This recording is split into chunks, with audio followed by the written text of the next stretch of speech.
We're going to be discussing the idea of the false binary. What an illusion of choice does, it establishes the baseline assumptions that nobody questions. This is part of the fifth generation warfare that we've talked about. Voting for the lesser of two evils is definitely an emotional, psychological trap that people are in. You're cheerleading for an insane ideology because you think you're winning. The role we have as media, how do we help everybody understand this is theater and you need to get back into the real world? If you're opposed to the agenda, you should oppose it regardless of who's selling it to you.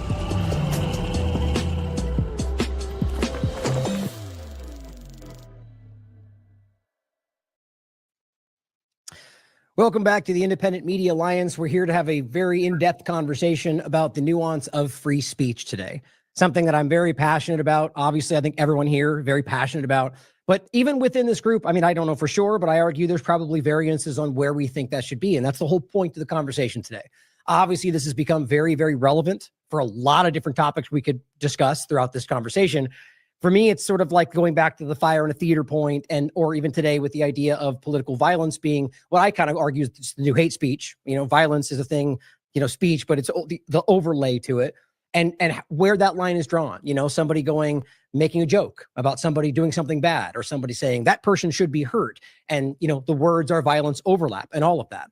So that's the main point of today. So let's get into it in general. And why don't we just start off? Well, I know in the past we wanted to briefly introduce each other. If you guys want to do that today, that's okay with me. If you guys want to say anything real quick, go ahead and go around.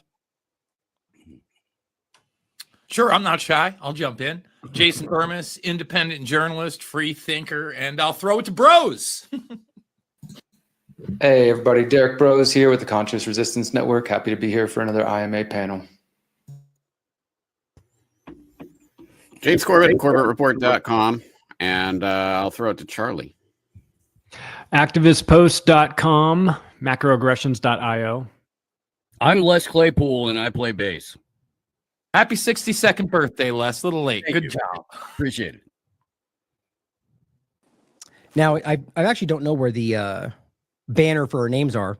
Somebody point that out to me later, and I'll try to include that. But let's go ahead and start with, what I think is kind of the best starting point, which is the fire in a theater. And I'll kind of kick that off, and where I think for me, let me put it this way. I think this started with something that I already find to be a challenge on what the constitutional right is.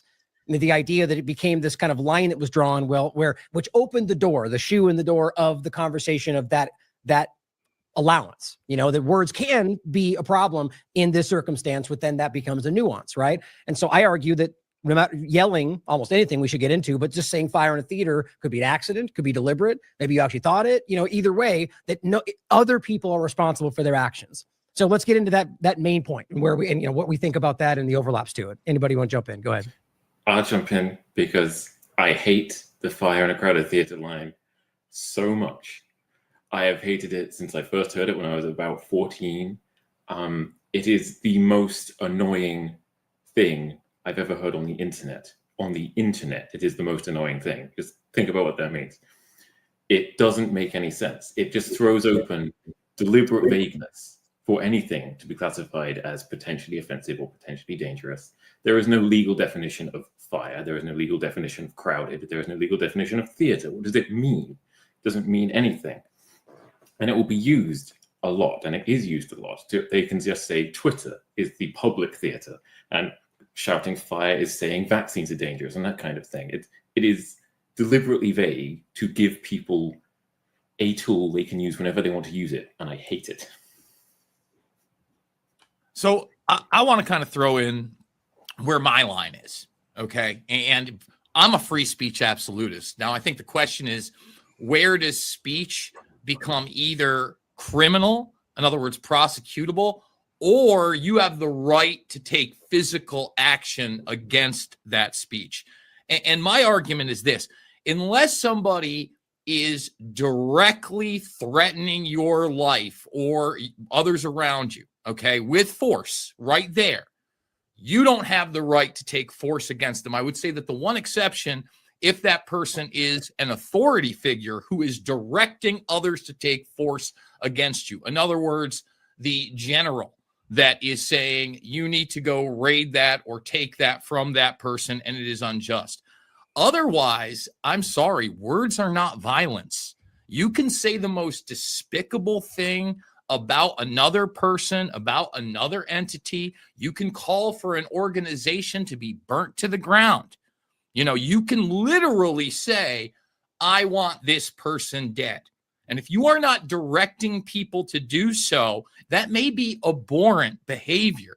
Okay. But to me, that does not cross the line. And quite frankly, has never really legally crossed the line. They have constantly tried to take this idea of speech, especially in a public forum, to incite violence and the causation so that they can criminalize that later. I think that is extremely dangerous.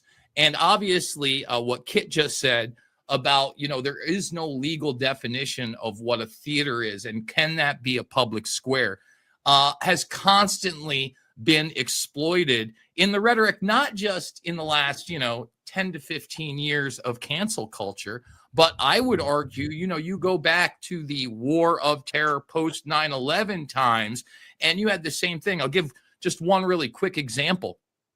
Michael Reagan, who was Ronald Reagan's son, had a right-wing neocon talk show. Actually ended up having him on twice on this program for his work with veterans, I think on Memorial Day each year. He called for me and Corey and Dylan, the 3 Loose Change filmmakers, to be shot in front of a firing squad. That's his right. He had nobody that was going to come and shoot us. He had no way to get, us to be arrested or into a trial. We hadn't broken any laws. If he wants to be an ignorant jackass and expose himself, I'm all for it. I don't like people hiding their speech. I don't like the term dog whistle or innuendo. Say what you feel. That's what we're supposed to do. Let's get a real bend on who these people are and combat that type of speech with better speech. And that will end my intro rant. Well, no, I mean, that's the whole point, is that you combat speech you don't like with more speech and better speech. You don't do it with a billy club or a bullet or any of that nonsense. In the last 5, maybe 7 years, the term stochastic terrorism has been floated over and over and over. And it's one of the most nonsensical phrases that has been injected into the Western lexicon in recent memory. If you're a violent person, you're going to do violent things.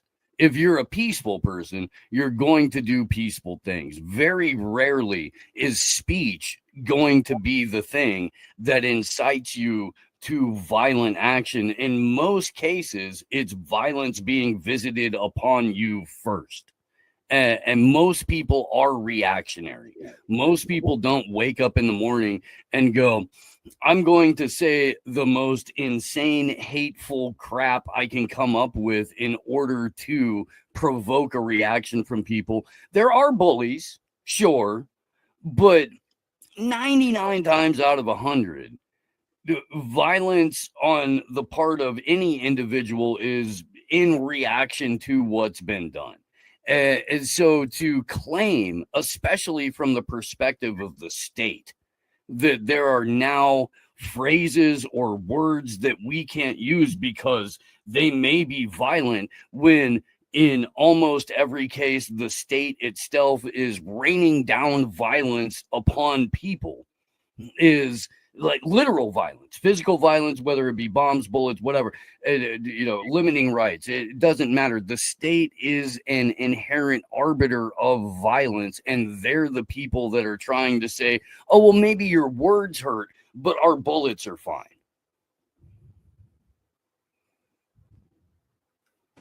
Whoever wants to jump in next. Okay. Go, Carrie. Who wants to go? I just wanted to add on to, it seems like there's a bit of a sentiment, which I totally agree with, that the speech is not really the root of the problem. So I think with so many issues, whether it's speech or drugs or anything that people want to ban, the root of the problem is not the item in question. It's not the speech. It's not the drugs. It's not the guns. It's a much deeper, I'd say, spiritual sickness, emotional sickness, and trying to cordon speech or anything else off under force, under, bans or whatever else, whatever government authority is invoked. It never really addresses the root problem. And I think the same is true of speech. I'd like to get everyone, if you to kind of just, chime in on this if you don't, unless you don't want to, but just so we kind of like set the table. Otherwise I can jump in again if you guys don't want to throw in your thoughts. Going back to the fire in a theater analogy, does everyone know where that came from? That's a good question. Use of that? I'm sure the there's a first precedent. use of that was a federal prosecutor by the name of Wirtz in the case against Eugene Debs for having the temerity, the absolute gall to make a speech suggesting people resist the military draft in World War I. And of course, Debs's defense is free speech. Of course, if we got a First Amendment, Congress shall make no law, right? And so the federal prosecutor said, yes, of course, there's the First Amendment and free speech. But what about if somebody is yelling fire in a crowded theater? That was the first ever use of that analogy. And it was then picked up by Oliver Wendell Holmes, who argued in the Schneck case in 1918, which was, again, prosecuting people for having the temerity to hand out flyers suggesting that they should resist the military draft in World War I. That, again, you can't yell fire in a crowded theater. That's where that analogy comes from. And I think that explains exactly what that analogy has always been about and what it has always been aimed at, which is suppressing political dissent. And James, as always, why you're such a welcome part of this team. And that's such a James Corbett addition to all that. I mean, that's fantastic overlap to understand that it comes from something that was not even about the actual threat, right? That's the real crux of that. But I have more thoughts, but go ahead. If anybody else wants to give their kind of overlay. Well, no, just to build on James's point real quick. Sorry, Charlie, I'll throw it to you. But this is the sort of the justification for the Espionage Act that has limited the ability for journalists to report on real things that are happening in real time ever since 1918. Charlie, go ahead. Sorry, I didn't mean to cut you off. Yeah, a place where these words are actually going to hurt us is in the designation of domestic terrorist. If you're using it to classify somebody like that, now we're talking about something totally different, where this level of speech in this current iteration post Patriot Act America, where Antifa is being labeled as a domestic terrorist organization. Now all of a sudden somebody starts going around calling you a domestic terrorist. That's a little bit more than just an insult. It might be a legal designation that could get you killed. So this is something that I think we need to take into account moving forward, that given the world that we live in, and of course the right is enthusiastically cheerleading the Antifa stuff without having the ability to comprehend 2 steps ahead that it'll be turned on them eventually at some point. But this is where the language and the words might actually be violence. You know how the left is always going on about words or violence and things like that. Well, if you get labeled a domestic terrorist operating in the homeland on the battlefield, that's more than just an insult. That might get you black bagged. Well, I would just say this though, Charlie. I refer to a lot of bad people as gangsters, which they are. I called, Joe Biden, Joey B, for years before he had dementia. And you could argue that if I'm calling them a gangster, then you could invoke a RICO case against them. Or, in the laws of the streets, he could be taken out by another quote unquote gangster. I would be just very careful about what regular citizens are trying to designate. Now, if you're a government official or you're somebody in power in that arena of law enforcement, and that can actually be taken against you, okay. But let me say this. I also think that you have the right in the society, even though it is overly used, to sue that person for defamation. If there's somebody in that public arena and that gains traction that you are, in fact, a quote unquote domestic terrorist, I would hope that you could get them on libel, the same way that they got, libel case for that 16-year-old kid in the MAGA hat who had a drum beat against him, and all of a sudden everybody was calling that kid a white supremacist, right? So, listen, I hate the language. I hate the designate. I think it's totally and completely insane that you would label any group a domestic terrorist organization, especially one as quote unquote loosely affiliated as Antifa is. I was covering the anti-fascists back in 2008, 2009 at the G20 when it was the black bloc.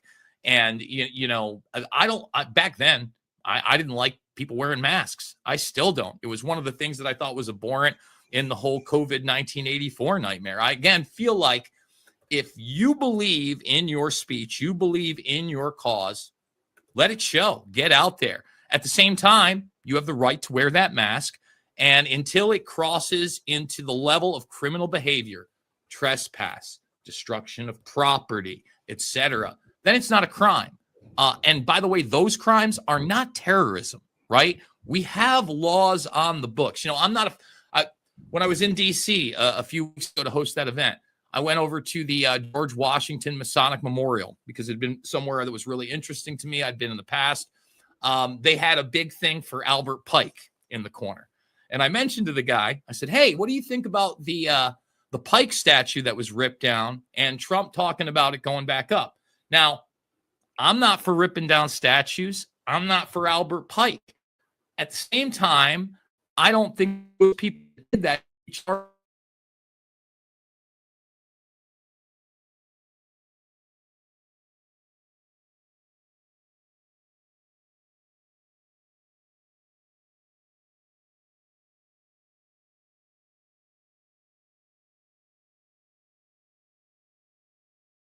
Everything. How can you exaggerate it? And when you do that, you end up exploiting the entire general populace under authoritarianism, under collectivism. And that's extremely dangerous, in my opinion.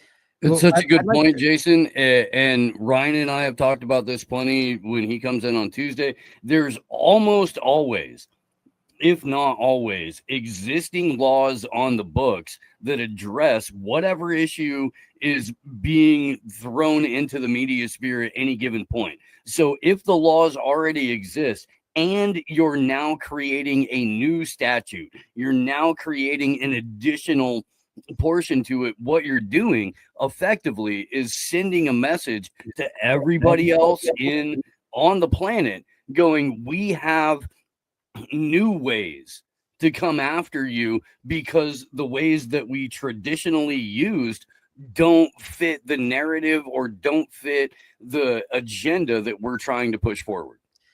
Now, I'd like to give Roy a chance to chime in on his thoughts and kind of the origin part of this. But if we could, I'd like to focus on like the principle, because we'll get mired in the examples, which I do want to get into, like all that, because we all probably have 15 examples and how it's overlapping with policy. But where we started, Roy, was about the like fire in a theater and like the principle of, again, like I said, the absolutist, in my opinion, being a free speech absolutist means there is literally no word or sentences you can say out loud that means that you are, because you have absolute, your free speech can't be infringed. So where do the point we started with was fire in a theater. And if you wanted to, go ahead and chime in on maybe your thoughts on that basic premise. And I want to throw in some more thoughts. Yeah, I get what you're saying with all the examples. And I think ultimately what we're dealing with here, and I know this example has been used to death, 1984, George Orwell. I reread it this summer. I watched the movie for the first time, but it's basically they're bringing in globally in each country the Ministry of Truth, thought police. And so, today it's Antifa, tomorrow it's anti-Semitism. The next day it's going to be, the list is just going to get longer. And so hate speech is thought crime. And that's what they're doing. Essentially, they're legalizing these systems, Canada, Europe, UK, Mexico, you name it. And so I think that's really what's going on. And, when we were all kids, we didn't really have these problems. Right. I was just thinking about this today. Maybe people should be allowed to be racist. Right. But maybe there is that one exception of death threats. Who wants to be dealing with death threats? But I think ultimately what we're really dealing with here is the installation of the Ministry of Truth writ large. Boy, you live in Mexico. All of your neighbors are racist. Hilariously, casually racist. It's okay.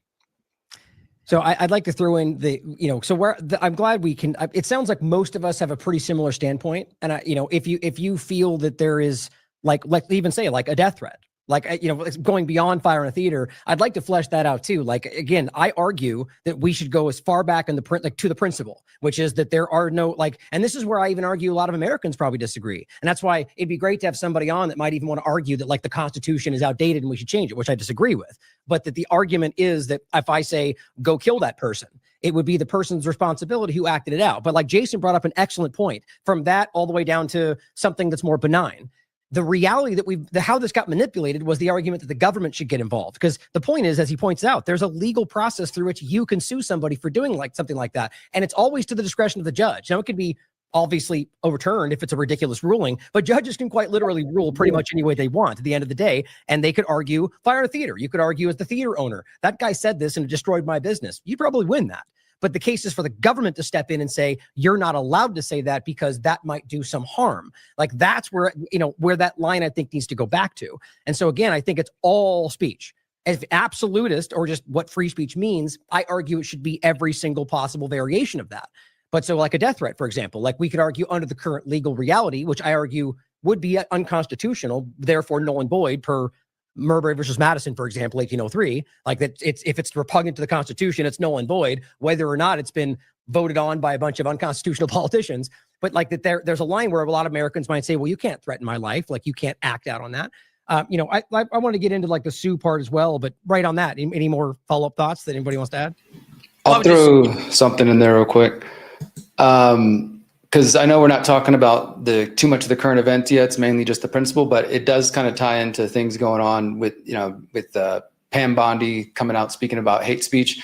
I just wanted to mention that when she was talking about hate speech, which a bunch of people on the right, you know, thankfully actually were calling out over on Twitter, on Elon's platform, she got a community note where people added some context and they linked to a Supreme Court case where the Supreme Court ruled that it is legal to justify or celebrate violence or to advocate or teach the duty, necessity, or propriety of violence, but not incitement to imminent violence, such as telling a mob with weapons to kill somebody. So even under what's constitutionally legally allowed, some level of calls for violence is considered constitutionally protected speech.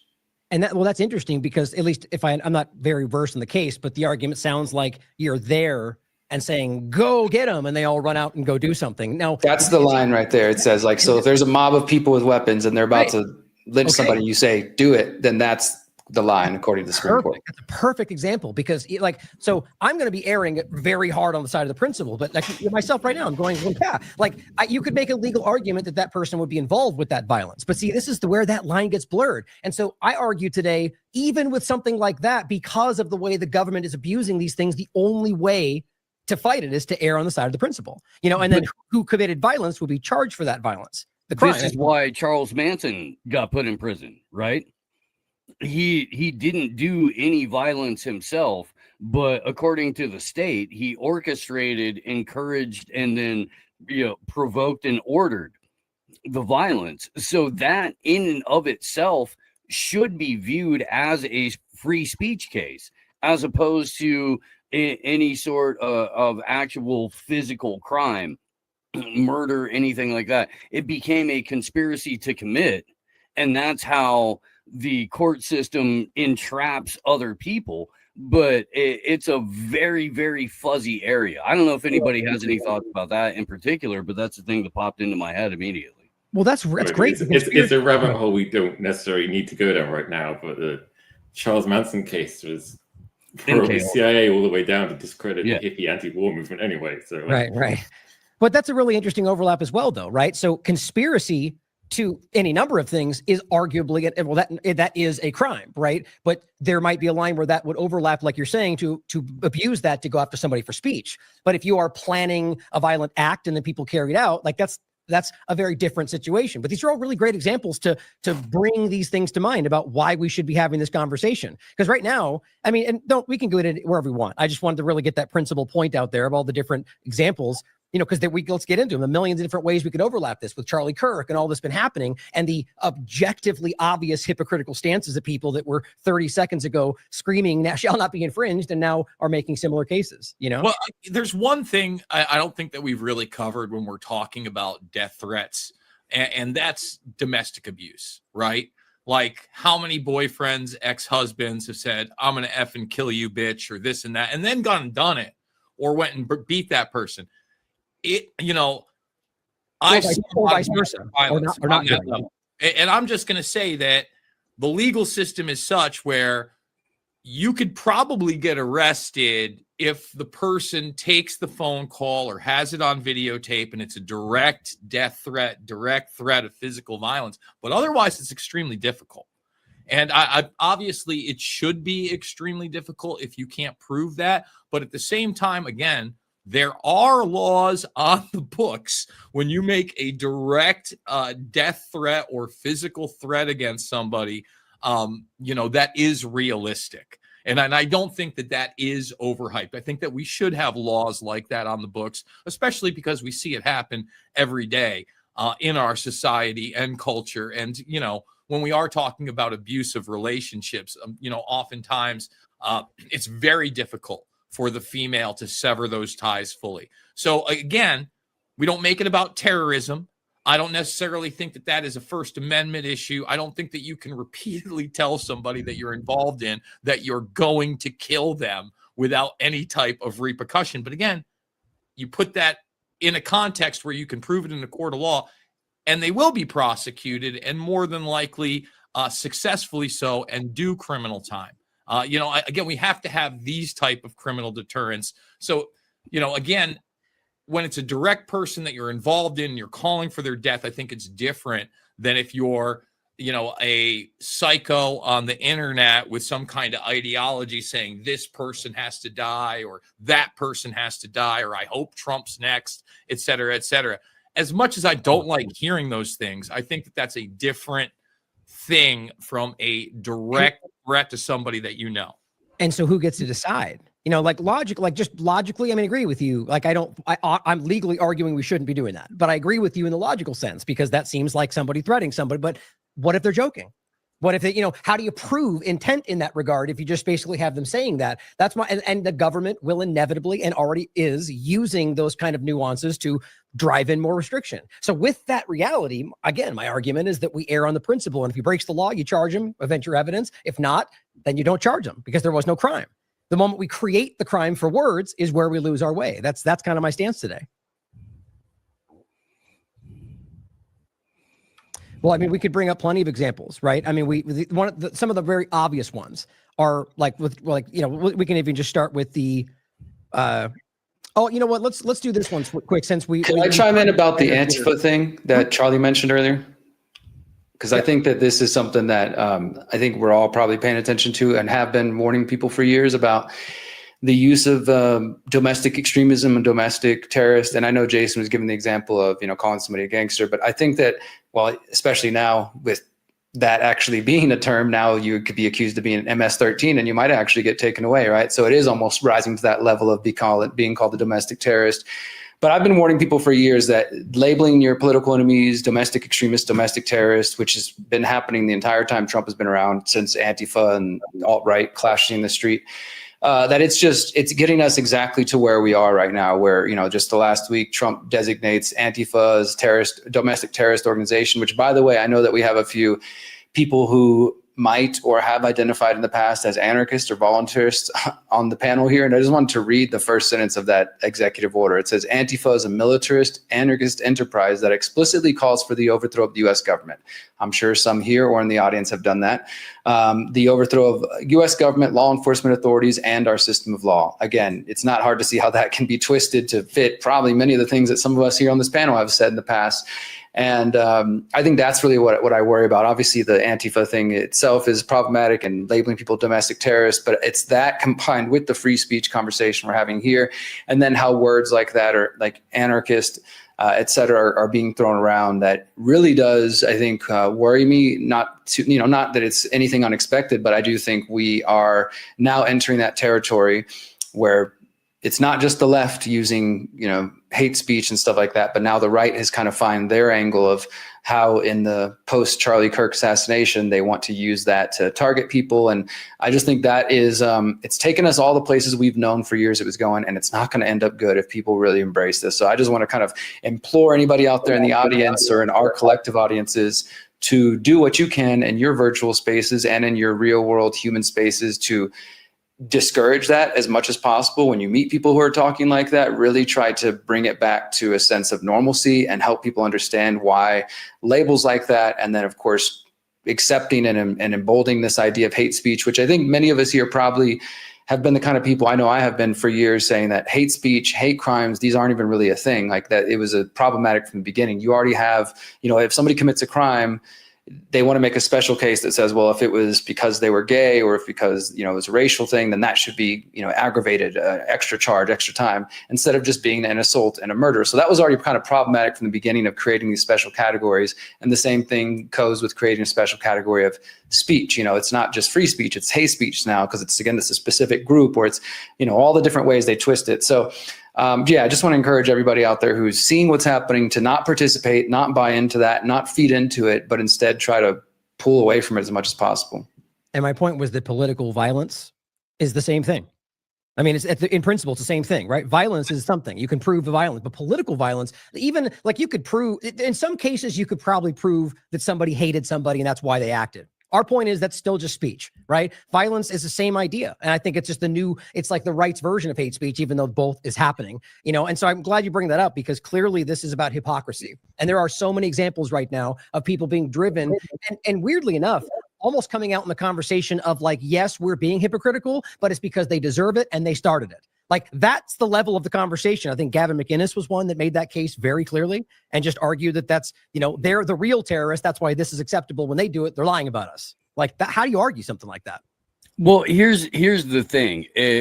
Antifa, according to all available paperwork and propaganda, is an idea, in the same way that the global war on terror was us fighting an idea, not an actual group of people. When Derek highlighted Black Bloc, yes, that's a specific group of people who all dress in the same uniform and all show up with a specific intent to do damage or violence or something. 5.5 years ago, Jason Burmis and I were standing in Washington, D.C., looking at a group of people who on one side was Black Bloc and people who would probably identify as Antifa. And then on the other side of the square, it was Proud Boys and people who would probably identify with people on the right. And me and Burmis are standing in the exact middle of this,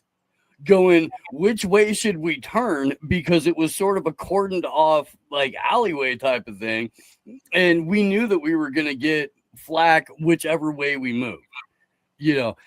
But all of those people had 100% right to be there. All of those people had 100% right to air their grievances. Where it becomes legal, in my mind, is when somebody goes and runs and throws a fist or shoots or does whatever that then becomes actual violence. But two disparate groups of people shouting mean things at each other across a courtyard is fine as far as I'm concerned. But this does kind of bring up a larger problem, because now the state is attacking ideas that could or could not be manifest within an individual. And we've proven you can't fight a war against an idea. You have to have a physical embodiment of that idea. And that is now going to be disseminated throughout the populace. And it seems kind of the crux of that can lead to violence, right? Go ahead. Well, I would just say, going back to the hypocrisy, I think that's very much the point of what we're going through right now, because we're not actually seeing anything new. These are not new talking points. Pam Bondi says hate speech isn't free speech, as if she just had the idea, but she didn't. That's years and years old. It's not hate speech if it incites violence. It's not free speech if it incites violence. Like, we're talking about years old things. Even domestic terrorism was first invoked years ago and was freshly invoked just a couple of years ago by Joe Biden about January 6th, and then even about anti-vaxxers, because again, they weaponized the vagueness to be like, well, if killing 4 people in a building is terrorism, then isn't killing 500,000 children because they didn't get their vaccines even more terrorism? What the last spate of events has been about has been corralling the pro-free speech right back into the anti-free speech camp. So now everybody's in there, no matter what.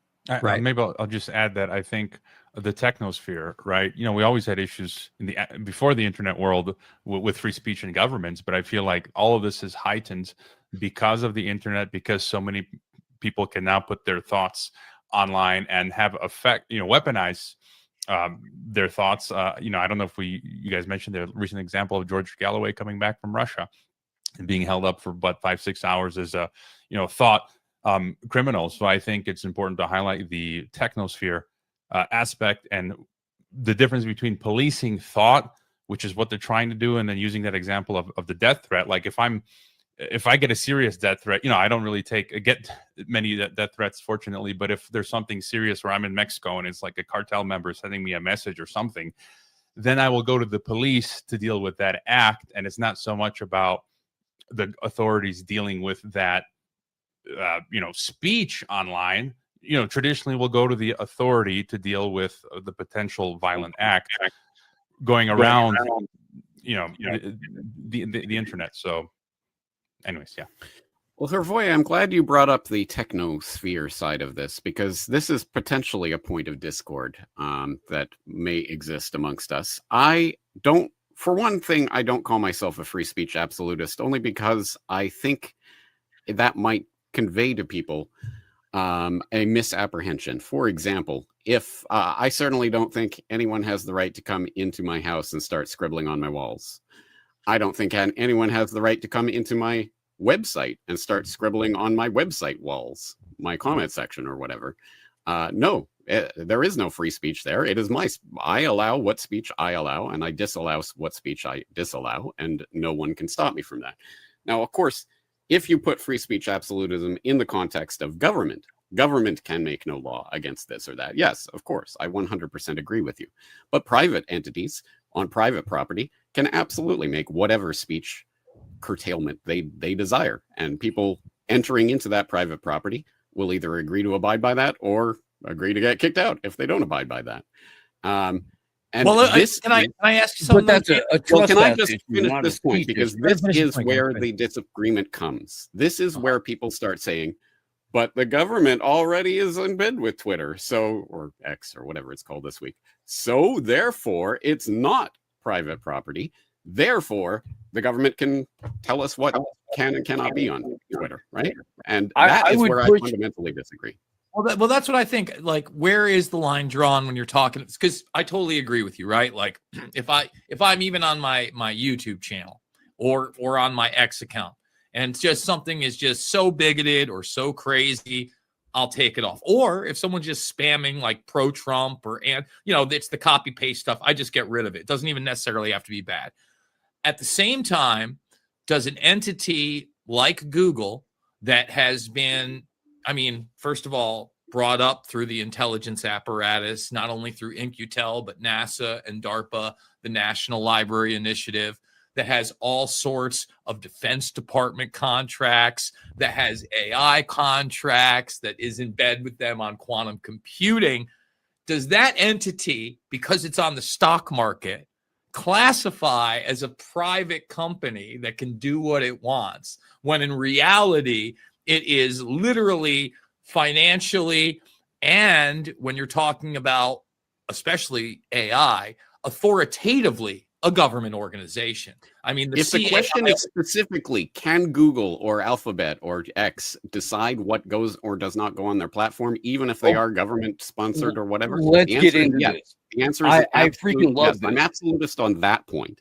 They can decide what goes on their platform, even if they are government entities, because we have the right to not go on their platforms. That is our choice. They are private entities. We do not have to be giving our information and everything over to Google to allow, well, they're trying to censor my channel. So the only possible solution is to create a government platform that's going to decide and arbitrate and say, no, YouTube, you can't ban James Corbett, or you can ban this person, or you can't ban this person, and there's going to be some sort of government adjudication of each person getting banned or not. No, thank you. Okay, but Corbett, here's the thing. What we're ultimately talking about is a Third Amendment issue, okay? Because Google and all of these other massive tech platforms aren't private entities. They're public private entities, and they all have seed funding from the state. And the Third Amendment says you have the right to not be forced to quarter the government within your home. Yet everybody with one of these is quartering the government within their home. This is a fundamental issue that I think people really could rally around, because the government, the state, their soldiers, their minions, everybody has whatever device you're on, that entity in your home. You're not, maybe you're volunteering to do it in terms of purchasing it, but you don't know that as the consumer. So we all have forced sequestration of the state within our confines. I find and that doesn't have traditional argument with speech. It has everything to do with freedom from search and seizure. However, I see what you're saying, and I don't disagree with that necessarily. But I'm in Japan. I'm Canadian, so none of that applies to me. Let me say something really quickly on that. I think this is a really interesting point, because I mean, that's a little bit of a stretch, but there's some logic there. But I think it's like, I kind of actually take issue with the idea of conflating the idea of that digital space with our home. But it's more of like almost feels like the government's argument. But I get where you're going with that. Like, it's a router. No, what's the motive? No, I get it. It's an interesting point, but I think, it's like, this is another really good dividing point, like James is saying, because look, you could even ask this to James, like, so if you could literally prove the government was controlling the actions of that platform, I think you'd probably argue that would make the case for that it was government censorship. But it's a very fair point to make. And I've always made that argument about, like, what the principle of government censorship versus just people deleting comments off their platform, for example. It's not. This isn't hypothetical, because YouTube just came out just in the past week or whatever it was, and admitted, the government forced us to was pressuring us to deactivate all these accounts because of COVID, right? Wouldn't you argue that? I'm assuming I was one of them. I've got another nuanced question. So that came out, and I decided, I was going to tag at Team YouTube on X and say, remonetize my channel. This is insane. They've labeled me now for 6 years in one sentence as harmful content, and that is content that is controversial and therefore harmful to viewers. I think everybody here is in that same boat. Okay, but hear me out here. I pointed out how they are government sponsored and a government entity. They're also government protected from me suing their ass for defamation through 203. So what is my recourse? That's the question, though, Jason. What is the solution? So what are you actively proposing should be done here? Should the government come in and now tell YouTube or whoever? I don't think the government should protect them. So in other words, I should have the same right to sue them as anybody else. But me going in, I'm not only going against a megalithic corporation, I'm literally going against the national security apparatus that we know has been nothing but honest and gracious to us in the last, several decades, if not post World War II, James. So I think that we're in this conundrum where, you can kind of scoff a little bit about what he said, but these magical devices are in everybody's home, and half of them are directly associated with that organization. Google, Alphabet, YouTube, call it whatever you want, it's the same thing. And now you not only have these, but these are embedded with our children, not just through the education system. Every single one of them has a Chromebook. In fact, that's so integrated that Chrome and Android have now announced that they are merging. Now that infiltrates, I would say, 90+% of the youth in this country. I'd say there's probably 10% of schools and homeschoolers that maybe aren't using those devices. And then I don't have a voice as an adult on an equal playing field, and I can't challenge that. I don't know that. And by the way, I'm not advocating for a government solution. I'm advocating government take away the protection so at least I can get in the arena. And I don't think that we are referring to 230 specifically, or is there some other protection that and I've heard people make the argument against repealing 230. I would say, it should not get any type of special protection, just like the pharmaceutical companies should not be having these, et cetera, et cetera.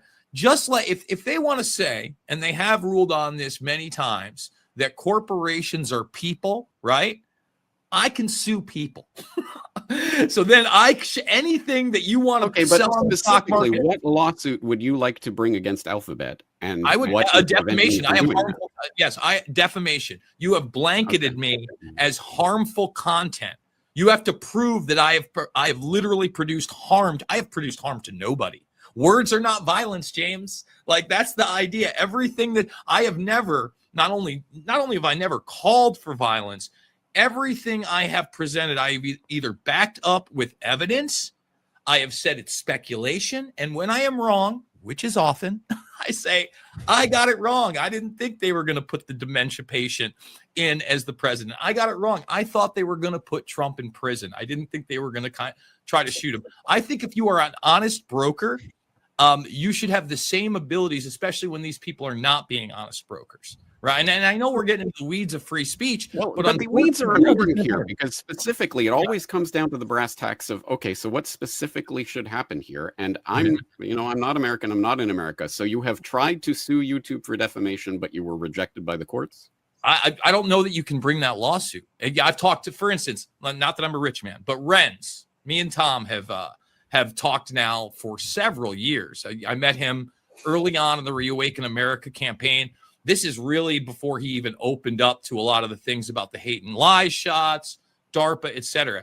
And, I went over with him. I go, is there a case? Is there a way to bring this case? And he goes, there might be a way to bring the case, but you're talking about literally millions of dollars in fees and a team to go up against Google, and somebody willing to risk their career and possibly even, them passing the bar and being a lawyer. Like, I don't like Sidney Powell. I'm not like, I was never out like, hey, the Kraken is coming.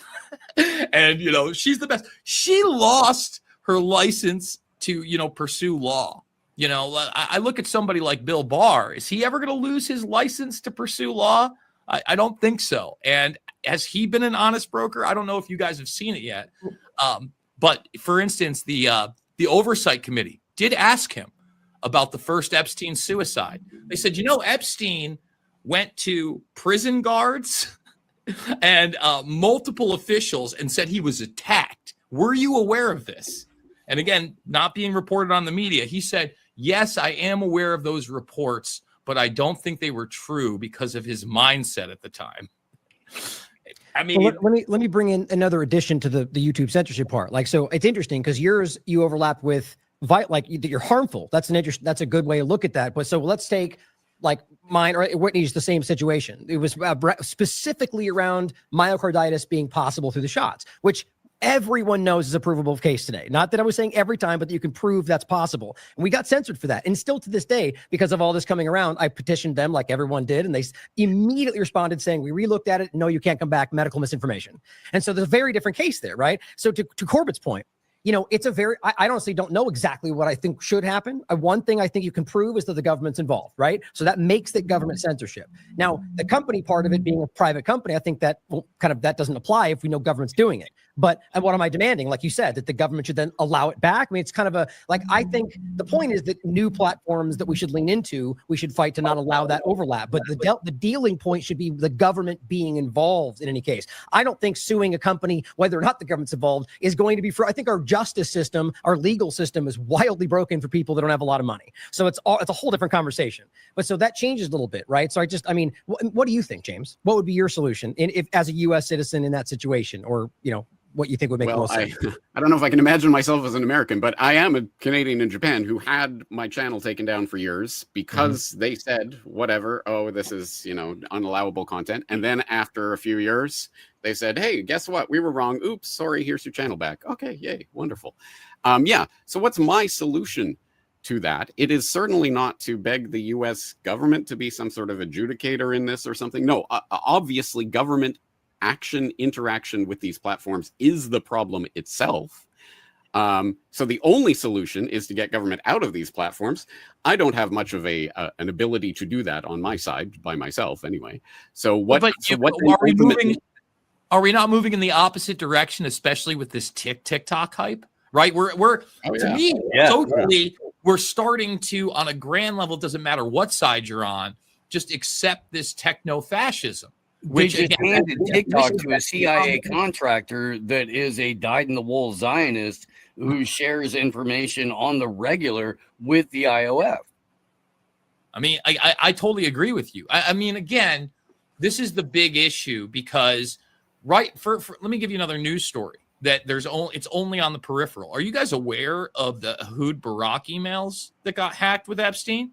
I mean, it's almost nowhere. I haven't even been able to find the raw files. I'm reading other reports on it, but it's proving that, again, Epstein was very, very involved in international relations, especially with Israel and the Middle East, brokering these deals. And as I've argued before, remember, Ehud Barak wasn't just the prime minister. He was the defense minister. This guy's an arms dealer. Everybody's wondering where his money came from. Really quick, Jason, the additional point to that, and I'll go right back to you, is that this was Ryan Grimm and Dropside News had a really great article about this. Yes, I read it. For the Mongolia point, was about was Epstein facilitating Israel's startup nation pop-up companies that they literally use as front companies that they admitted to 60 Minutes after the pager attack, right? That's a really big deal. That's the infiltration. Go ahead. I just want to make sure that.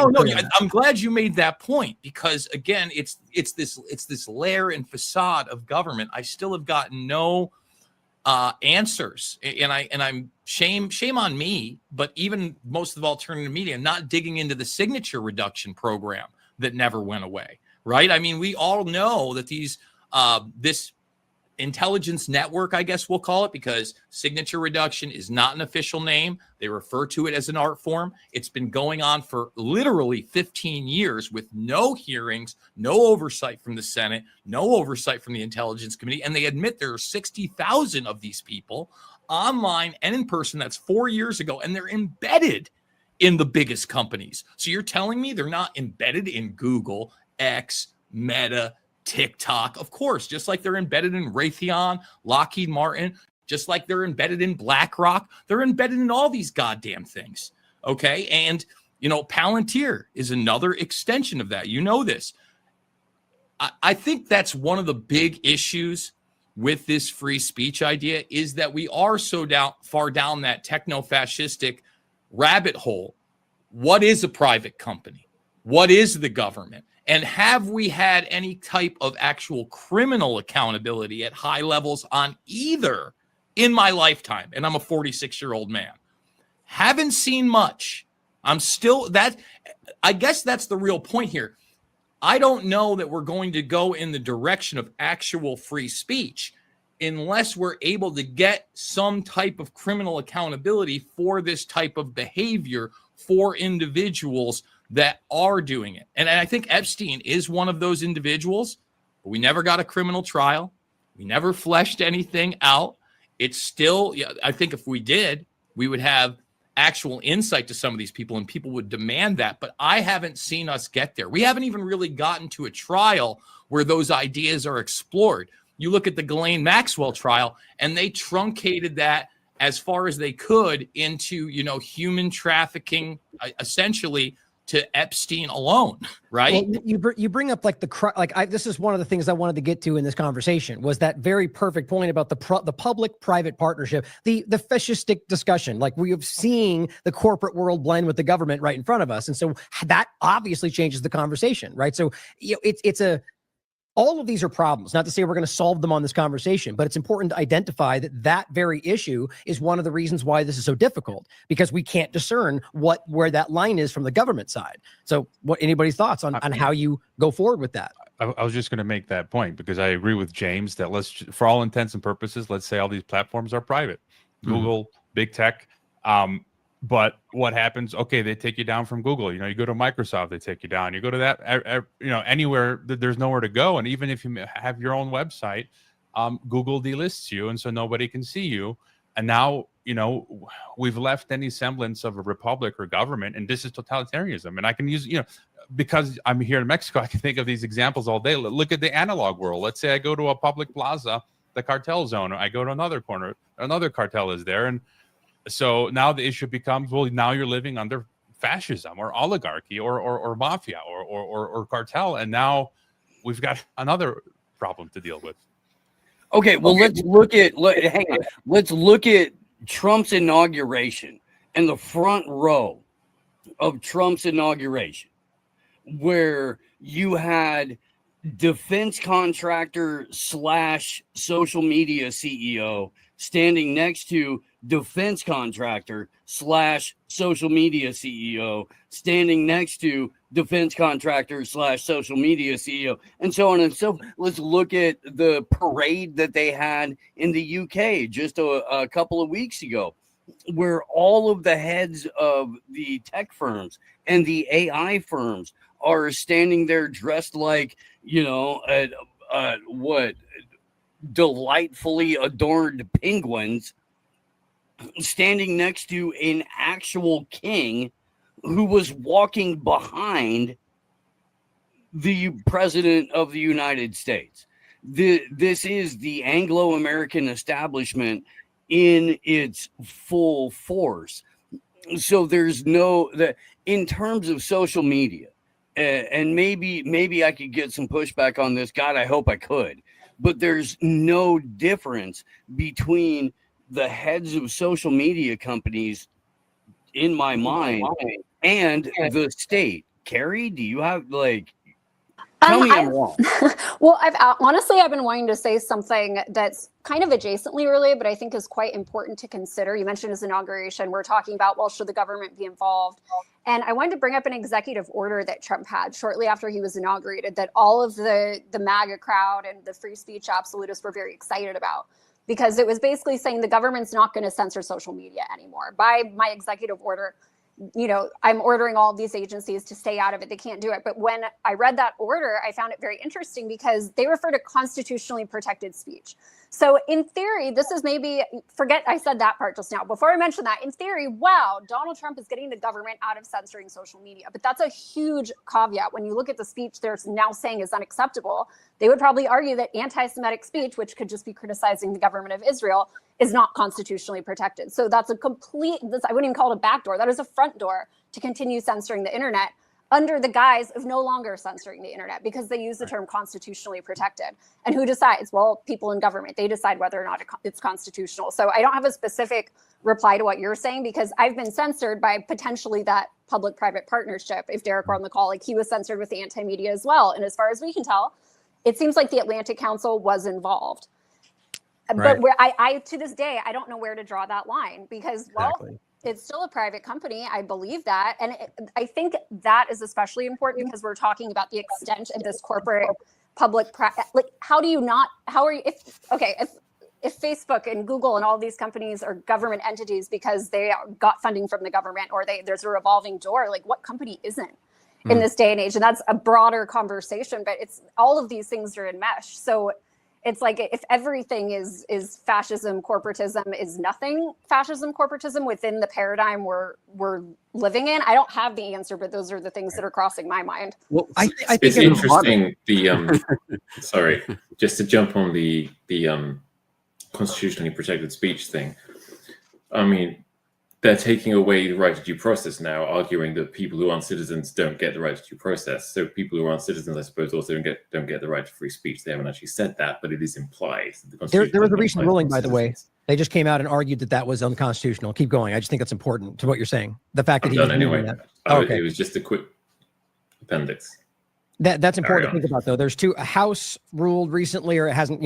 It's not official yet, but that ultimately they're trying to stop Rubio from being able to remove citizens or censor them based on speech, as well as in regard to Trump, using that around protesters like Khalil and Ozturk and so on. So there is some pushback, but the thing is, I think everyone here is principled. And I think that's why this is difficult, because they're creating a line or an absence of one where we want to make sure we're doing it, within our principles, and it's not definable. So it makes that very difficult. So this is why I argue that the only real answer is to err back err to the principle as far as you can. And so let me make this case about, this is the clip overlapping Bondi saying hate speech and Charlie Kirk. And I think the point to talk about here is that the issue right now is that you have a lot of people who are out there who either don't understand constitutionally, which I think is actually one of the largest constitutional ignorance in this country, or people that know and don't care who are professing to care about free speech, but will ignore that the moment it suits their interest. And so again, it's not, it's about, I think it's individual actions that make the big difference here. But just a quick opening part so we can set that. Speech, and then there's hate speech. And there is no place, especially now, especially after what happened to Charlie in our society. My position is that even hate speech should be completely and totally allowed in our country. The most disgusting speech should absolutely be protected. Now he goes on and makes a bigger case, but just to put that out there, so there's thoughts on that. It's important because it's hard. We're in a situation where we're trying to have a conversation about the core point when 50% of the conversation out there we don't even agree on what that looks like or where that line should be drawn or what free speech means. So, well, let me tell you a place where I think the line was drawn in the wrong place. And I don't know what Kirk's position was on it before he died. In fact, I'd like to dig it up. But, again, Trump just signed an executive order saying you can't burn an American flag. Excuse me? That is insane. First of all, that's been shot down by the Supreme Court again and again, and rightfully so. And it needs to be, again, I'll say this again. If it is your property and you are not destroying something else from someone there, if you are not disruptive in a public arena, and if you are, if you're disruptive in a public arena, if they want to get you for something like that, great. There should be no law saying I can't do something with my property I own, even if it is a quote unquote symbol of this country. That is the wrong direction. And again, I don't know what Kirk's position was on that, but he would have had probably a good month, 6 weeks before he was assassinated to weigh in on that issue. If he was truly against, any types of censorship. And by the way, I am a guy that says hate speech, 100%, even if you think it's hate speech, we get to do it here. They could call people Nazis all they want. We're allowed to have real Nazis in this country, dancing around in the regalia. That's a thing. You're allowed to do that. Let's see what he says this right here. You want to read that? Yeah, this is an example of him. So this is Trump saying all federal funding will stop for any college, school, or university that allows illegal protests, which again, they decide what they deem illegal. And Trump's made it clear it's not about violence. He in LA, he put out the point that if people show up to protest, will be met with force. That, very clear. He said, Charlie Kirk responded saying, President Trump lays down the new rules on campus protests. No more federal funding for schools that allow illegal protests to continue. Now, this is well played because of the overlap of the school funding, but it's been Supreme Court's roundly ruled it, just like with the FCC point. If they say, or SEC, excuse me, if they say, they say if you, act on Jimmy Kimmel or else, and they do, that's still a free speech issue. But it goes on to say foreign students sent home, American students expelled, and so on, and no mask to hide identities and criminals. This is exactly spot on, except unless it's ICE today, different point. But so there's many of those where Charlie Kirk, I would argue, seems to contradict the stance he would say in that speech, but it's always because of the nuance, and maybe he was doing it with good intention. It's hard to say at this point. But the real problem there is the federal funding. That's right. The actual problem. It isn't even about the government trying to stop speech. It's about federal funding. And hey, we'll take this federal funding away from you. No, don't take the federal funding away from colleges. We should fight for federal funding for colleges. Say they would be anarchists. No, the point is the federal funding is the original evil. That's the point Carrie was getting into, is that line, right? That's, you blur those lines intentionally, and then it becomes near impossible to be able to make that definition. So, the principled position is easy and is simple. No, the principled position, the solution to this is to get the government out of colleges altogether. So the federal funding and whether is not the sword of Damocles that they can dangle. Okay, then that same point if the government was coming along and saying there is a new law, you will be arrested if you have a protest on campus. Oh, okay, that's the free speech. But no, they're saying we'll take federal funding away. So what should our position be on that? No, don't take federal funding away. Well, no. Yeah, that's a good point. But the point is not just we decide which way or the other, but simply to highlight that they're using that as a coercive tool to manipulate their speech, or the speech on campus through their enforcement. That's very clear, right? But so how would you apply that, James, to the not college situation? What would you feel is the most principled stance with what we're dealing with censorship? That's kind of seems to be this overlapping. To me, okay, good. Because to me, this is the actual point of this conversation. We all know the problem, and we all agree on the problem. We all see the problem, and I think everyone in the audience understands the problem. What is the solution? That is the only thing we should be concentrating on. What do we do about this? And if people's answer is we need more federal funding for colleges or something, or we come out on that side of the equation, we are getting stuck in the wrong, in the stuck on stupid conversation, answering the wrong questions in the wrong way. What we need to do is decide, okay, what are our principles and how do we work towards them? Now, I think it would be great, yes, if government just completely, utterly left all of these corporations. They're not going to do that anytime soon, are they? Because exactly as Burmis said, how many of these people have ever faced any sort of criminal prosecution for what's going on? Exactly 0 of them. How many can we expect to face such prosecution in the near future under the Trump administration? Exactly 0 of them. So what can we do? What can we do? And I'm going to give the unpopular answer no one wants to hear. Everyone will say, you're stupid, James. This is dumb. But it's the only answer that is actually principled. And it is the answer of screw Google and screw Alphabet and screw X, screw all these companies. And why don't we start building our own infrastructure? No, you're stupid. That'll never happen. It won't work. You have to be on Alphabet. Everyone has to be on Alphabet. So now we need some government organization to tell Alphabet who can and can't be on. No, our power is to not be on their platforms. Our power is to develop something else. Speaking of which, how's Odyssey going? I thought we had an IMA portal now.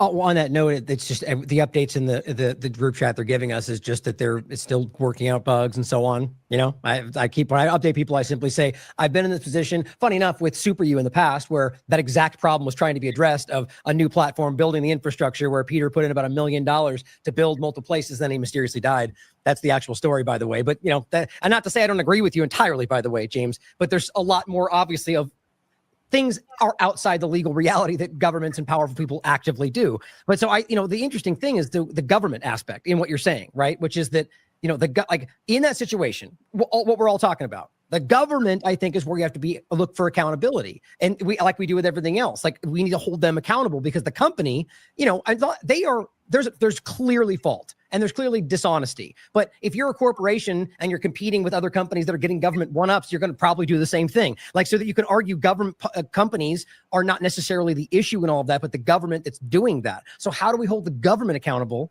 for creating the situations? And that's the only action we really have, to be honest, outside of what you're saying, James, which I do agree with. But that's going to take a while if it happens, if we get momentum. So how do we hold the government accountable for knowingly coercing companies to do so? I think there is mechanisms there. What do you guys think? I think you got to win in the court of public opinion first. I agree. And I think a great example of that is James Corbett, and the fact that he just had Ron Johnson on there talking about these documentaries that were you just got to keep kicking and screaming on every platform that's available. Let me give you an example. I don't know that we're going to win in actual court. Ron Johnson, he showed up at the Turning the Tide. Dennis Kucinich was there. Kurt Weldon, Dana Rohrabacher, which kind of shocked me. Dana Rohrabacher, I specifically remember him on Real Time with Bill Maher talking about how the Iraqis were going to literally put flower petals at our feet after we went and liberated them. And he's speaking about 9/11 truth basically on his last political legs. That's winning in the court of public opinion. Me being up at 2 a.m, hitting stand-up comedy full, watching somebody I've never seen perform, and they're making jokes about Building 7 and going, buildings don't fall that way. That's winning in the court of public opinion. The Tuckins, whether you love them or hate them. And I think he got like the first 10 minutes of that 5-part series completely wrong, and even like propped up John Antisev, the FBI handler that literally handled Ahmad Salam, who built the bomb that exploded in 93. Got it wrong. He's at least looking at this. I watched the second part. I thought it was actually rather good, a lot better than the first part. I'm going to be watching it week to week. But when I say winning in the court of public opinion, watch that Tucker Carlson, Sam Altman interview. I'm not accusing Sam Altman of anything, but it's the first time in my lifetime that after somebody died suspiciously in a huge corporation and business, that the CEO of that corporation was asked about his suspicious death several times on behalf of the family. That means we're moving the needle somewhere. The fact that Altman even sat down with him, that's moving the needle somewhere. Look, Peter Thiel, another example. Him having to go on Rogan in that podcast bro push at the very end for the Trump administration. Again, I don't think Thiel was being an honest broker, That's moving the needle. Okay. I'm just saying that's what we just got to continue to do. I never thought that the Epstein issue was going to be the one that brought at least, what they call the left and the right together. I really always believed it would eventually be 9/11. And maybe we can get to that level, but we have to exploit that the best we can as honest brokers. In other words, we utilize the tools that we have. James, I'm with you. I wish we'd already built better tools, right? I wish minds.com, we talk about social media, took off in the manner it should have. I wish Rockfin was able to do that. Charlie, take it away, bro. Outernet, John Sneisen. Those of you who know John, I met him in 2019 at an Acapulco with you, James, actually. He is part of a team that has built a product called Outernet, OUTERR.net. And I'm the wrong person to talk about the technical aspects of anything, but it's private communication in a way that he could explain more fully. And there's an opportunity for us. He just messaged me today. There's an opportunity for people who are looking to be investors in that. So there's an opportunity to do something solutions-based, maybe even investment-based, maybe even change your entire life. Or not. I don't know. I don't know what the product's going to be, but there are people out there that are actually doing, and it's inspiring, and it makes you want to be involved in it. And so John Sneisen is somebody that had he been here, he would certainly talk about one of the solutions that he's working on. And I think that's, he's the anti-InQtel. He's going to be funded by us, not by them. I think this may be unpopular in this group, or maybe possibly even in this group is what I meant, but I hope not. But I think we're winning. I've said that a lot. I don't mean winning in every possible sense, but I think what we're seeing is what you're saying, Jason. Like, when have we ever seen that? Like, when have we ever seen the independent media, like, genuinely setting the conversation points? Like, it's almost like they're responding to everything, somewhat mainstream alternative media, but nonetheless, the same kind of, that's a reaction to us being in that position. So, I think that's, like, hypothetically, let's even say, maybe we're already there. Maybe we already have a majority, maybe 51% of people that are like, yes, we see the problem. Okay, what do we do? Right? So what we do is we thunk our dick on the table. That's what we do. And I'm sorry to say it so crudely, but sometimes you just gotta put it down, and you have to go. I actually do run shit here. Scared carry away. And everybody on this panel right now runs shit here. James Corbett is considered a prophet by many people because he was out there way in the early era of the internet going, this is what's happening, this is what's coming, this is what you can expect. And my brother, you have been proven right time and time and time again. In fact, when people are like, are you black pilled? Are you white pilled? All that. No, I tell them I'm Corbett pilled because I've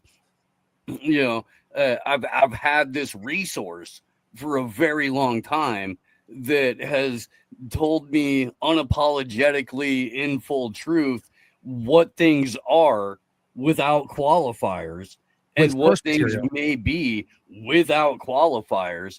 And that's honestly the most respectable position I could ever imagine in my entire life. And so we have a huge database of people who have been legitimately, I guess to put it in a baseball analogy, calling balls and strikes as they come. And so it's a matter of messaging. So what does the thunk look like? Like, so we know that. So that's what I'm trying to get at. So you said thunk on the table, right? So what are we talking about? Like, what is the action?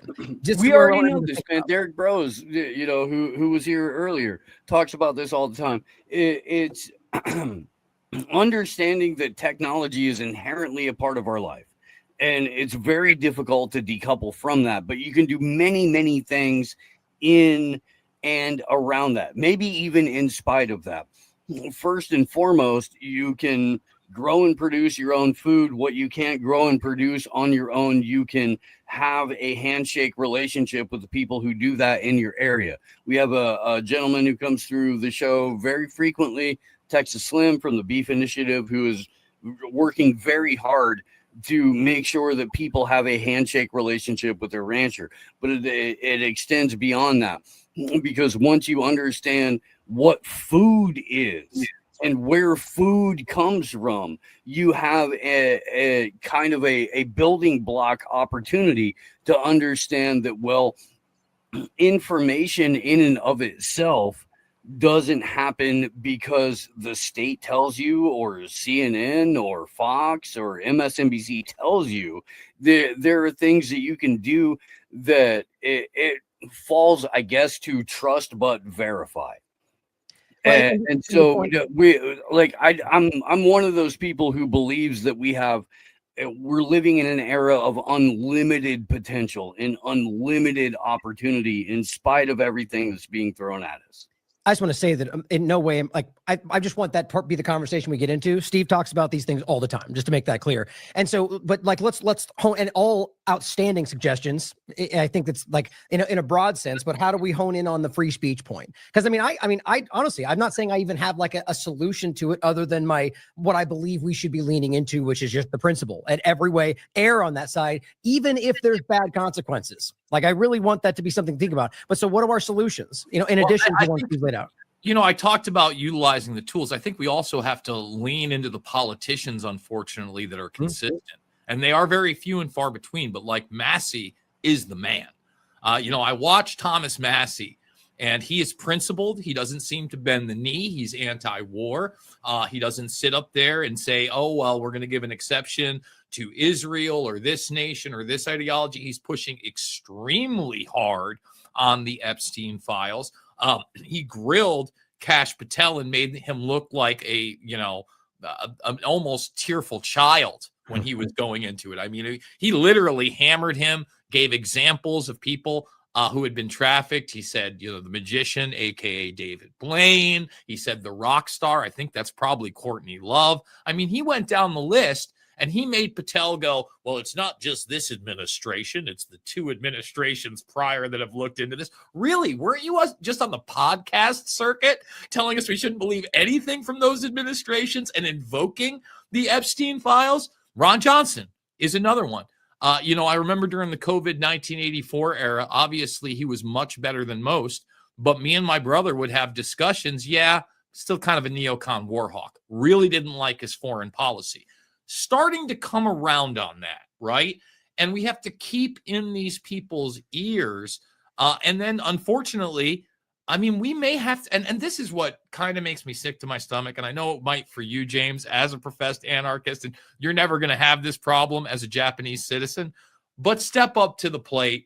And maybe I am eventually going to have to run for state Senate or state Congress or something. I'm just in the belly of the beast. And it was actually, and this is maybe even a part of that conversation when we talk about free speech, martial law, the military, its uses. It's the cleanest I've ever seen DC in my entire life, guys. Hey, I just want to be honest with everybody. Hey, man, tanks on the streets and dudes with ARs fucking threatening people really does make for a civil society. It's actually as long as you're using authoritarian tactics. I get it. I didn't see one National Guardsman or one tank. I didn't see one. I'll be honest. Every other trip that I'd been there in the last 5 years, I had seen some type of military. I drove, by the way, so it wasn't like I was just isolated. Like I said, I went out to Alexandria. I was there for 4 days. The homeless problem was totally gone. But it's not gone though. You have to if we're talking about, I understand. I'm just saying it's a middle ground of them occupying the space that criminals would otherwise occupy while they're militarily marching to the streets. Now, but again, I didn't see the military there. That's my point, Ryan. Yes, but you know the point though. You know that they know that they're present, and that's why people are going, I'm not going to go do this because they're fucking going to arrest me. Oh, excuse me. I think it's, I'm thinking it's AM wake up all of a sudden. I don't. As I was driving down there, right? I had to drive. I drive through Chicago on the way through the Midwest. So the big hubbub was that the National Guard was coming to Chicago. My friend Cristian T. Harris, he covered it. I haven't talked to him yet. I have not seen it in action yet. So I am not going to make a judgment, but I am going to be honest about the result there. And I know that I went away from us trying to be part of it. But listen, if we don't want that type of action, and we are talking about solutions, and we're going to have to become the government, guys. No. Okay, hold on. I had to push back. You can argue. I'll support you. You want to do that? Like I supported Derek, I'll support you. I just don't expect me to vote for you, right? I don't think that's how it's going to work. Again, I'm just saying. No, hold on. Make a point. Yeah. The point about what you're saying in regard to the location, it's not a solution. It's first of all, it's shockingly unconstitutional. So there's not even, if we're arguing the solution in any way is violating our rights, then that's the whole crux of the conversation. That's not the solution. That's going to lead to more problems. But I think the reality is that, like, even looking at Portland right now, you realize, even the claim is it's an unlawful, war-torn, and the reality is they've arrested 4 people, most of which were bumping up against people in a protest. That's the legitimate reality of the numbers right now, and they're telling you that it's overrun. So that's military in the streets, in the water. So Washington, D.C. was a military deployment, and whether or not they're marching through now, the reality is they're well aware. Like I simply argued, like I think it's obvious, once they officially move on, people will go back. Maybe it does decrease the crime. I'm not going to deny that, but it still does not mean that the cure was worse than the solution or the problem. That's always that idea. But I think that it will probably go back to much of what it was before once they realize the enforcement's out of the way. But it's wrong either way, in my opinion. I mean, it possibly could. I'm just showing the results there. One of the other things that I did notice, and this is just going to be like kind of far off. I've never seen more Muslims. Practicing Muslims in DC in my life. And I know that a lot of people have seen the stuff in Europe, etc. I only say that because this is the first time in my life. I went to 2 Walmarts, one in the heart of DC and one in Alexandria. And I kid you not, first of all, not that whitest person in the place. And it wasn't Hispanics or Mexicans. It was literally Arabs speaking Arabic. I mean, the vast majority of the people that were working there were women in hijabs. So, I don't know where we are going to be as a culture. I do know that in those type of cultures, they accept more authoritarianism, and I'm not advocating. Okay, this is a very dangerous conversation. Right? Look, we are on dangerous conversation. Right. You have every right. No, I'm not saying like you should stop. We should flesh this out. What I'm saying is that's a very what you just laid out there. First of all, I don't think being a Muslim or Arab or speaking Arabic in any way is against the law or unconstitutional. And so whether or not there's a lot of Muslims is that's what's being used right now to frame somehow that we're being overtaken and all, which, hey, I understand the reality of weaponized migration. My point in this regard, when I see Loomer, for example, my personal opinion, and we're back to the free speech. I believe, my opinion, that she's acting for the interest of a foreign government, at the very least, not an American interest, just my opinion. So I'm arguing, look, do I see her do this every day? Do I feel her using her free speech in order to manipulate us? 100%. Will I still defend her right to use that free speech? 100%. So when you get into the problem of like, we have I don't know the problem. Last point, then you can talk about the fleshing out of the Muslim conversation and saying we're seeing Muslims everywhere and saying that's overtaking us. Again, I've never been one of those people. Last sentence, and you can go. When they break the law, right? If we have somebody breaking the law, then make your case, charge them for something, or like we said, a conspiracy to commit a crime, right? But this argument, and I'm not saying you're doing this, but that's what it felt like, is that I've never seen more Muslims. It feels like we're trying to argue that them being present isn't in of itself the problem. I can't agree with that. So let me say that's not I'll give you an example. There's a huge Muslim contingent in Michigan, which I go to and go through a ton. I'd say it's different in DC because it is the epicenter of geopolitics. And normally when I'm in DC or in the surrounding areas, there is a mix, but there's so many embassies around, right? There's not one culture that I see dominant other than American culture in most cases. I see French people, German people, and on the streets, still the same thing. I'm just saying I have never seen that concentration of Muslims in that political arena and area. And I'm not saying I even know what it means. I'm not one of those guys that is warning about radical Islam, or I think that's the next attack. But I will say this, it'd certainly be a lot easier to blame radical Islam if something happens in that area and you have a higher population density there. Well, this is a problem reaction solution scenario. Yeah, that's what I'm saying. That Jason's describing. 100%. It is. Right. But so the point is that, as I understand it, there's protests going on, just like we can see a street full of Jewish Zionists marching to the street protesting for their interest in Washington, D.C. Like, I think that is what this tends to be, but maybe not. And make a case. If there's crimes being committed, lay it out. Well, investigate, can we make a case for American culture, or is that like something that is so beyond the register that it doesn't even exist? Well, let's talk American culture for a second and freedom of speech and kind of broader issues. Here in Iowa, I mean, I know that everybody's seen it because it's become a national story. You had this individual who was a superintendent who, had a firearm, a handgun. So it wasn't just like a shotgun or whatever, had that registered, was registered to vote, and wasn't an American citizen. Now, culturally, I think I'm not against somebody who comes from another country, comes here, gets a job in the school system, and rises up in the ranks, as long as they become a citizen. Like, I would think that if you are bringing in someone from another country, say it could be a specialized class on that region, we have these different cultural studies, maybe a different language, etc. I just don't know how we have a system now that we're taking foreigners and they get all the rights of a citizen and a job in our educational system. See, culturally, that to me is an issue. Had that person gone through the process of becoming a citizen, and and I'm not even saying we should be pledging our allegiance to a flag or anything like that, but I am kind of a fan of the Constitution. It's illegal for someone to vote without being a citizen, period. So if that's possible, that's against the law. That's what I'm saying. They're saying he literally had been voting. He was a registered Democrat. We should prove that. It would be a crime if they did. The problem, again, we'll see what happens, but he has resigned now from that position. I don't know that the charges have gone away. It seems like he is going to be deported on top of it. But I think that, again, when he's talking about Americana, when we are talking about free speech, right? Well, we're always talking about influence campaigns, at least the government is. Oh, Russian influence and the Chinese influence and da-da-da-da-da. This is kind of like real influence of a different culture, not somebody that acclimated.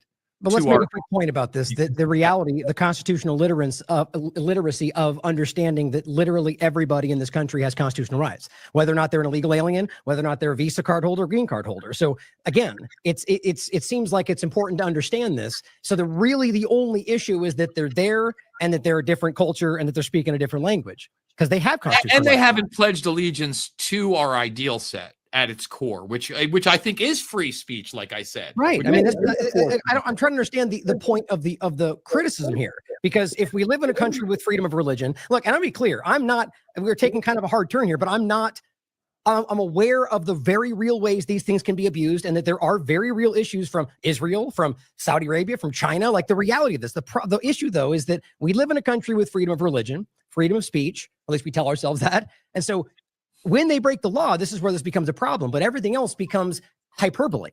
But right? do you think it should be legal for somebody like that to become, like, not even just a superintendent, but a principal? Let's say, the head of an educational organization in this country for American citizens. I think bare minimum, if you're going to be the director of that, again, you're on a teaching visa. I get it. If you're teaching a language, if you're the head of that, I want you to be an American citizen. I do. I really do. Like, I want you to be part of the process. Doesn't mean you have to vote, but you should absolutely have, the right to vote. And again, I'm not saying you have to be born here either. The thing that gets me is, how is this person able to do all those things? If that's provable, by the way. What's that? Well, because you just said we didn't verify that, but the point is still that if he did, that's a fair question, right? Like, that's my question when we're talking about children. Because again, how are we supposed to embed the ideas of freedom of speech, of individual person and property, if the person that's literally in charge of educating our children isn't down with that ideal set? We don't know what his opinions are, but I think it comes to a legal issue of today, right? Is that against the law? I just to speak up for the now 50% of the panel that isn't actually American.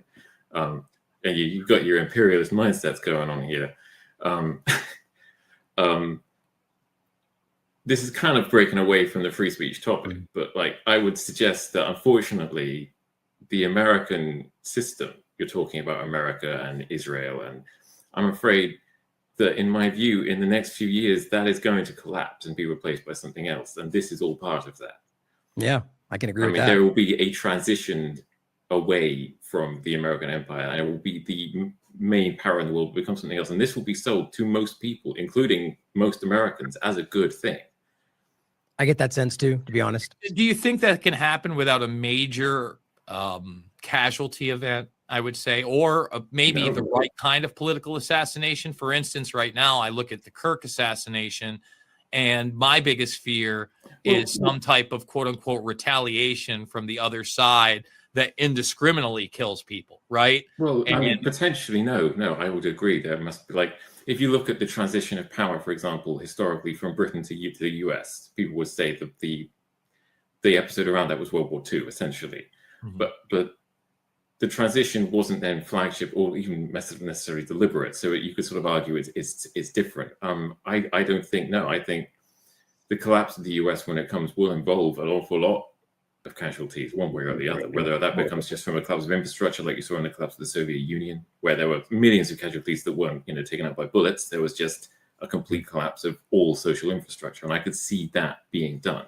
Let's take this back in the direction of free speech, though. I mean, I felt compelled to respond with this, with what you were saying, Jason. I'm sorry, but I think that all of this overlaps with obviously the conversation of constitutional rights, right? So that's at very least the overlap to the conversation. But the free speech point, which we're largely wrapping up at this point, I think is we were talking about the principle. We talked about the hypocrisy, which we didn't get into many of the examples, but like James said, I mean, I think everyone's very well aware of the problem. We got into the point of the partisan kind of hypocrisy around it and some of the solutions. So, I mean, we can kind of wrap up if you guys want to just go through your thoughts on where we should go and, whatever else you want to add to it. Well, I have just a final thought on free speech, which is that the assault on free speech, the most dangerous thing about it is people accepting the assault on free speech, because I think the system as it is, they will never be able to totally police it. They will never have the power or even really the desire to totally police it. What this is more about is inculcating in ordinary people the idea that they will take care of themselves. They will censor themselves. There are some things you are not allowed to say and some things you are not allowed to think. That's far more important than actual laws, which they cannot pass and people would ignore anyway. And if they do that, they don't need to pass the laws. I think really what you're battling against is self-censorship imposed through fear and through the fear of social rejection. I think that's much more important. And that's why they target it in these ways. They do left-wing free speech, right-wing free speech, and they trust on people's tribalism to keep that separate. Maybe Can you please write an article about that? Because that's such an important point. I 100% agree with what you're saying there. I've written so like 50 articles about that over the years. It just comes up. Write one specifically said, James, here's that article about that thing. And then I'll republish it at Activist Post. But no, can I just echo what you're saying there? Because 100% the point of this is the point of even the media covering with every single, oh, look, the British police just knocked on someone's door over a tweet. The incessant coverage of this is to embed in the minds of the public two things. One, you're going to get the police called on you if you say anything naughty. And two, also to embed the idea in people's minds. Well, when we take over the government, we can do this to our enemies, thus normalizing it. So it's that double-pronged approach. And we need the third alternative way.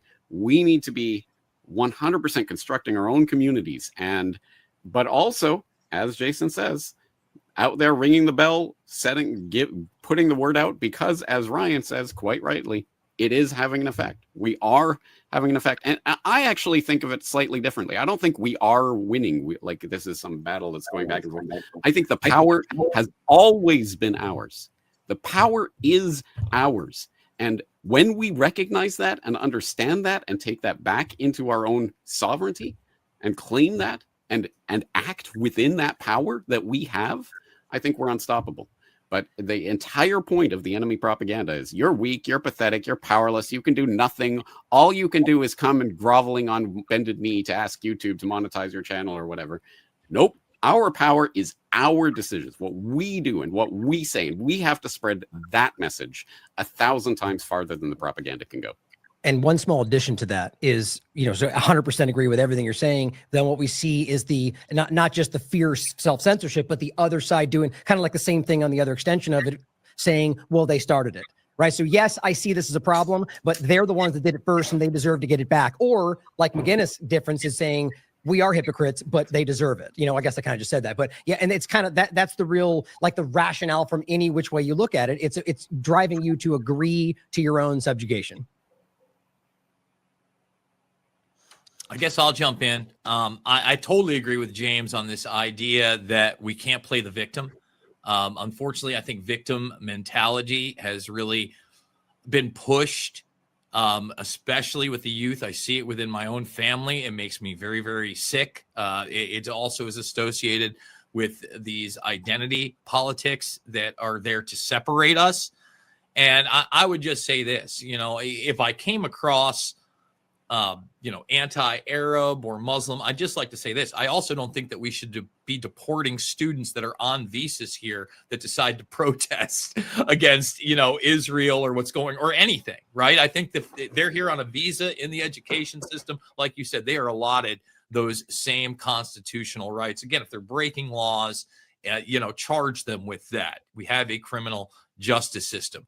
But I think that the only way that we continue on with this is challenging that again and again. When, somebody that you agree with on 70 or 80% of things starts chanting, no, I'm so glad that we can't burn the flag in, this country, get those commies. You have to explain why that's a dangerous ideal set, right?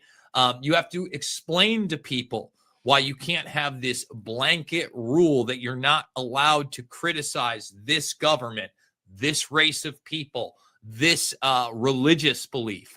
No, you get to criticize anything and everything. You get to be wrong.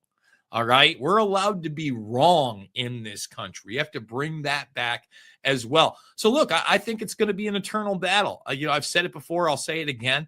I barely know what's happened in the last 46 years that I've been on this planet. I don't have any severe religious or ideological set other than good and evil exists. And I'm sorry, but the repression of speech, the outright authoritarianism of taking that away is pure evil. That's it. It's evil. Everyone gets to express themselves, full stop. Maybe I'll just give my concluding thoughts, reiterating what everyone's saying. We all run our counter-influence campaign as the government's running their, manipulation of public perception and opinion. We got to do the opposite. And then what you guys said about what James said about them trying to scare us into self-censoring through constantly showing all of these people who are getting visits by the thought police. That actually inspires me to further say something. Before I went to Croatia this summer, I was, should I retweet Richard Medhurst? Should I retweet George Galloway or Graham Phillips or Clarenberg? I actually printed out one of the EU Constitution articles because I'm an EU citizen, and it says an EU citizen is allowed by the EU's own articles, which they don't even follow, to travel with their non-EU family members. In case I got stopped, nothing ever happened, but and so just to reiterate some of the solutions, as you guys were saying, don't, use their platforms less and less, opt out, try to cost them attention, eyeballs, money. Public opinion, I think, is important. There was a great clip by a Mexican businessman that went viral. His name is Compa Moy. After 4 years of becoming very successful, he said, I got to shut down. They're extorting me, the cartels. I'm afraid they're going to send a sicario. And he said his desire is, the problem is not enough Mexicans are speaking out. If more Mexicans spoke out, it's the same principle, that would then create this public opinion that would oblige authorities to act. And I think that's the same thing. And then, legal actions. And it's a war of attrition. We just got to keep pounding away, and when you guys said we're winning, I have a more long-term pessimistic view, but for me, the issue isn't that we're winning. We just have to keep hammering away, keep firing the mortars, and then we'll decide where we're at, in a few years or decades time. Anybody else? Ryan, you asked for solutions. Why don't we just, I would say that anybody on the right who you can reach, be that in the U.S., UK, immigration, shut these, we got to round these, we got to fingerprint all these illegals and scan their eyeballs and all that stuff, just to remind them to think a couple steps ahead and to know that, how would you feel if this power was given to Gavin Newsom? And they go, well, I mean, I don't, how would it be used against you or somebody like you or somebody? So, what would you want? Would you be as enthusiastic if it was, because it's going to be handed down. It's going to be passed down from one party to the next. And if you don't trust your enemy with this power, then can you trust your guy with it as well? And so maybe for them to re-examine that belief system and acknowledge that it can be not okay when their guy wants to do it too. And for them to be very careful about advocating for state power, because once they are granted this power, once you give it or allow them to take it, you never get it back. And it gets turned against you at some point. So it's, today it's the illegals coming across the border, and 5 years from now, it's them scanning your eyeball before you get on an airplane. And so reminder to people to think long-term about this stuff. Anybody else? Kid, I don't know if you wanted to say anything. I'm not sure if you did already. I forget, but I'll jump in and if you guys all said something. So I'll just wrap up in general. So I think, what I will actually say to that, since it got brought up more than once, and I'm not saying we've won. I think we're winning in the sense that we're gaining ground is really what I'm meaning, and I think we all kind of sense that.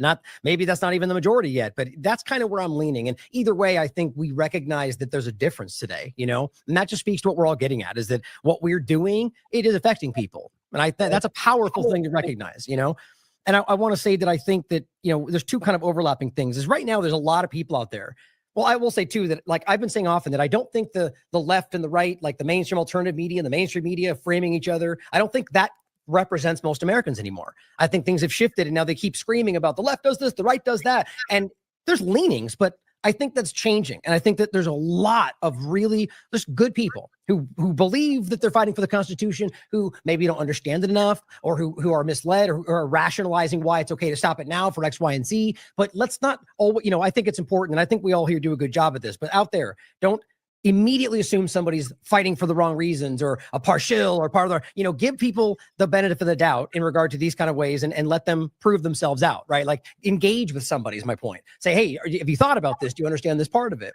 And I'll say that it's important in that case to really understand that in this country, we're not given constitutional rights, right? And we all talk about this here, right? That these are things that are inherent, God-given. Both terms are used. So whether you're religious or not, right? The idea is that these are things that when this was originally outlined, the idea was this is something that human beings have inherently, but we can only enforce this within these boundaries. So hopefully other people in the world will ultimately take this same kind of mindset on. And if you read the documentation, it's very clear. And so the reality is that these are things that the government could never take away, but they can fail to respect them, right? And I think that's where we end up. And so I just really think that's super important to think about. And I really, all the discussions and the solutions, I think this will give people a lot of ground to think on and hopefully evolve their opinions, but just, understand where that principle, in my opinion, speaking for myself, I think that has to be the end all be all error today because of the way it's being abused. And I'll say lastly that I hope, like in what Jason said, I hope it wasn't taken like maybe I came across too hot in that.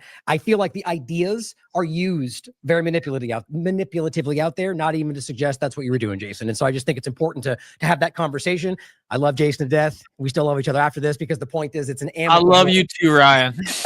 Well, this is important though, right? Because, and I've been on your show in the past where we get in a little bit of heated conversation. The point is that we will always, I'd like to believe, and I think we all agree, be amicable after this and be like, okay, I'm glad we had the conversation. I think we, reached some different opinions and people can think on it for themselves. And that's the whole point of the Not IMA, me. right? I'm cutting all of you off. I'm never talking to any of you ever again. Goodbye. Right. Just because you said it like that, I just got to give just a personal story really quick. Okay. Go for it. And if this is at the end, this is the craziest thing to me. My mother called me a few days ago, Friday, to let me know she had a heart attack on Monday. Now, it was a silent heart attack. She went, got it out, left ventricle. My uncle had a heart attack the week before. Now, my only way to get to that part of the family is usually through my cousin. and she had disconnected her Facebook. Now, I thought that she disconnected her Facebook because maybe she didn't want to deal with everything. Her father was sick, etc. And my mother goes, no. She did that because she did a post on Charlie Kirk. And I go, so? She goes, well, she's married to a black man, Jason. And I go, so? And then she goes, well, she's got black children, Jason. And I go, so? And then my mother says, and I'm going to tell you right now, I have no context what she wrote, okay, or what the responses were. My mother says to me, well, Charlie Kirk was a racist. And I literally lost my mind on the phone. And I just started screaming at my mother. I'm like, Mom, I don't know where your brain is at and where your kid's brain is at or where my family's brain is at. But I had a lot of disagreements with Kirk. I never saw him or heard him say anything that was racist. And I often, you know, my brother called me basically right after he got shot, before he was announced dead. He was worried because Tucker Carlson was actually supposed to be at the event and be presenting, and I was going to be introducing him. He wanted me to be okay. And I just thought to myself, not only back to that Reagan thing, but how many people would have cheered 20 years ago if I got my head blown off in public, you know, for speaking out against 9/11? How many would cheer now? I had people in the chat literally saying, I hope you, here's to you catching a bullet like Charlie. And it really disturbs me that that kind of poison has infiltrated my family's mindset, that somebody that, whether you disagreed with them or not, was willing to have the conversation was somehow inherently racist. I hope we can get beyond that. Sorry, I had to jump in. No. I think that's important. And especially since the whole idea is that I will even add on top of that, that those people, on my point, would have the right to say that. And that may be that may be contentious, and because there was no crime outside of that idea, but that, you know, you may feel threatened, and that maybe you can sue them. And I think that gives a little bit of a final point on where we might discuss that. And I'll even add to the point that I think it's a subjective point anyway, right? What we always talk about, he can say whatever he wants. Some people thought what he said was racist. Like even the DEI point they point to, you could argue that there's a level of racism there, but I argue his point is about the DEI point and hiring not the person who has the best for the job. You know, so it becomes a very nuanced thing. The whole point is that he can say whatever he wants, you know, and the idea is that we have a right to listen or not. And that's kind of the crux of the point at the end of the day. And I hope we can think about where that line should be and how that being open allows the government to take that action that I think we all disagree with, right? So anybody else, any final thoughts? All right, we'll leave it there for today. I appreciate everybody's time, and I really enjoyed the conversation. Plenty more to come. And as always, question everything. Come to your own conclusions. Stay vigilant.